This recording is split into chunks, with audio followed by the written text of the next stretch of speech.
Ration కార్డుల విషయంలో రేవంత్ రెడ్డి గారికి ఒక ఓపెన్ లెటర్ కూడా నేను రాస్తా ఉన్నా. I'm releasing this open letter on ration cards. ఈ రేషన్ కార్డ్స్ విషయంలో ఇవాళ రాష్ట్రంలో అన్ని గ్రామాల్లో కూడా ఆందోళనలు జరుగుతూ ఉన్నాయి. ప్రజలు తీవ్రమైనటువంటి ఆవేశాలను సర్వేకి వచ్చిన అధికారుల మీద వెలుబుచ్చుతూ ఉన్నారు. పాపం రేవంత్ రెడ్డిది, శాపం అధికారులది అయిపోయింది. ఇప్పుడు ఏమైంది? రేషన్ కార్డుల సెలక్షన్ ఎక్కడ జరగాలి? గ్రామాల్లో జరగాలి.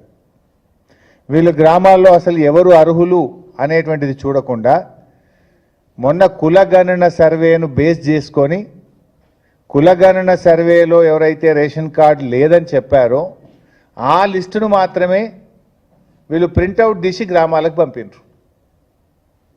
మరి అంతకుముందు ప్రజలు ఆన్లైన్లో మీ సేవల ద్వారా అప్లై చేసుకున్నారు. రాష్ట్ర వ్యాప్తంగా కొన్ని లక్షల మంది ప్రజలు ఆన్లైన్లో మీ సేవలో రేషన్ కార్డు కావాలని అప్లై చేసుకున్నారు.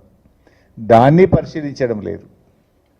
గతంలో ప్రజాపాలన దినోత్సవాలనే పేరిట ప్రజల నుంచి దరఖాస్తులు తీసుకున్నది కాంగ్రెస్ ప్రభుత్వం. అప్పుడు కూడా రేషన్ కార్డులు కావాలని దాదాపు 11 లక్షల మంది ప్రజలు ఈ రాష్ట్రంలో రేషన్ కార్డుల కోసం దరఖాస్తులు పెట్టారు. ఆ దరఖాస్తులన్నీ చెత్తబుట్టల పాలు చేసిండ్రు. కనీసం ఆన్లైన్ కూడా చేయలేదు. ప్రజాపాలనలో 11 లక్షల దరఖాస్తులు రేషన్ కార్డుల కోసం వస్తే కట్టలు గట్టి అటకెక్కించిండ్రు లేదా చెత్తబుట్టల పాలు చేసిండ్రు. ప్రజాపాలనలో పెట్టిన దరఖాస్తులను ఎందుకు పరిశీలించడం లేదు అని బీఆర్ఎస్ ప్రశ్నిస్తుంది.